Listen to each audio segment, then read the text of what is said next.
Mr. Lupu, but how did you, at the first place you were in communistic party, so did you believe in all those communistic ideology at any point, and that's why you joined, or you joined because there was only one strong party in Moldova and you as pragmatic politician wanted to do something? It was the second reason. I will be very sincere and open with you. There was and there is nothing communistic within that party out of its name. Mm-hmm. I didn't have certain illusions, regarding certain communist future and certain communist fundamental ideological positions. Obviously not. Very pragmatic approach, very practical approach.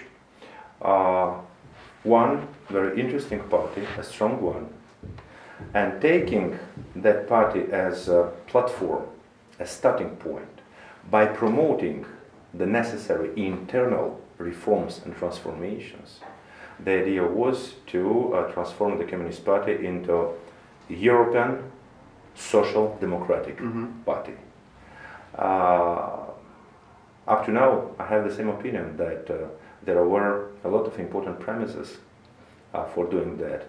Unfortunately, my ideas, and those reasons, they have not been accepted by the majority of my colleagues within the top management within the Communist Party, and this project failed. Mr. Lupu, I spoke recently with Mr. Gimpu, the Speaker of Moldovan Parliament right now, and also a prominent democratic politician here in Chisinau. And I spoke with a lot of democratic politicians, and they all say that there are two main goals for your new coalition, or coalition to come. It's joining the European Union, and for some of them also joining the North Atlantic Treaty. What do you think it's realistic, and how soon can any of these goals can be achieved? Regarding EU integration of Moldova, we don't have contradictions. We are of the same opinion, and the EU integration way for Moldova is the key priority, both in terms of, let's say, matters of domestic policies, as well as matter of foreign policy of Moldova. EU integration objective has set as priority in the platforms of all the political actors that are part of this alliance for EU integration.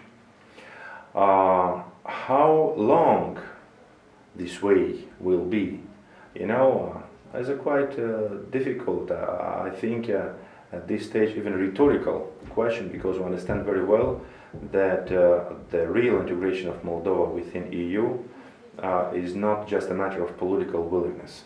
It is a hard work, real, very practical work in all the domains, democratic, political, economic, social, all the fields.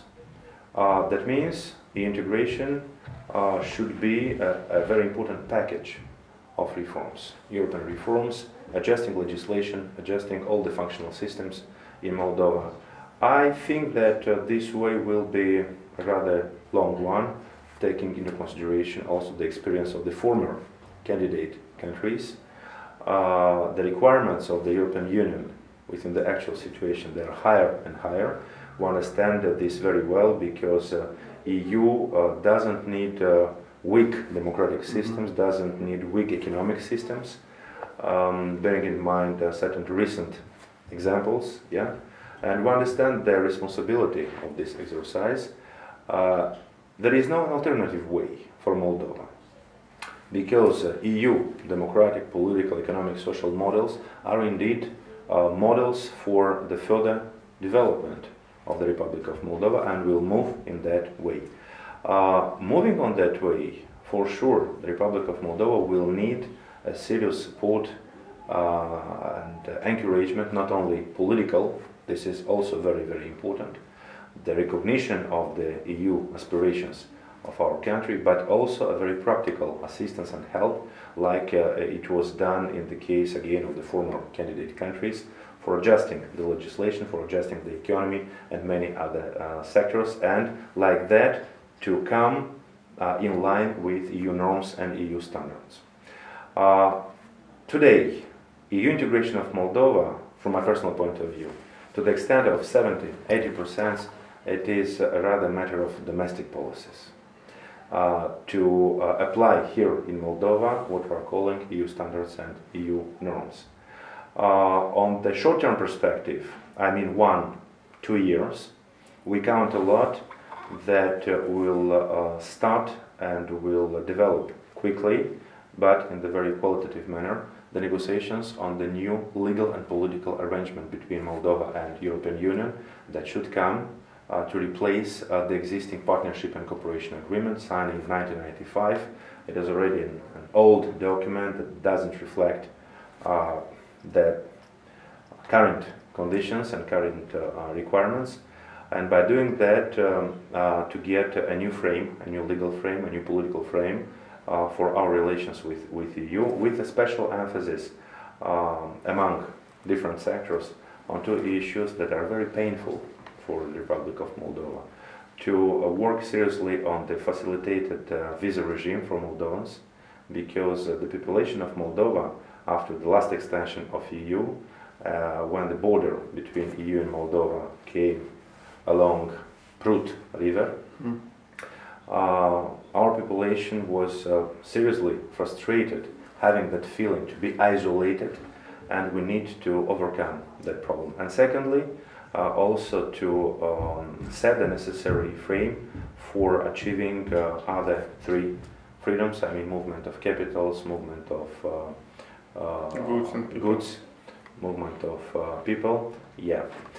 Now, regarding second issue, to join NATO. At this point, we have different opinions. I mean, different political parties within that alliance.